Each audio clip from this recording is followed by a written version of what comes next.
Hi guys and welcome on GSM-ABC YouTube channel. In this video I will show you how to activate always on display on Samsung Galaxy Fit 3. So here is my Galaxy Fit 3 and as you can see the clock disappeared because I don't have enabled always on display feature on this band. And you need to raise wrist to see the watch, and to enable this feature you need to go to all apps and here go down and tap on settings.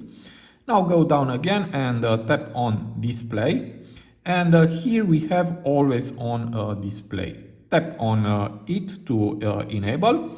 And if you go down, we have also some features here, raise wrist to wake, and also we have touch screen to wake. I will enable this feature.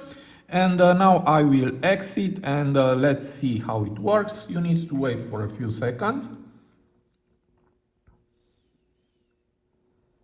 And now, as you can see, always on display it's enabled. And if you want to see the whole screen face, just tap on it, and here there is. So in my opinion, it's a very good thing that this band has always on display, and it's a useful feature. I hope also this tutorial to be useful for you, and see you to the next. Have a nice day.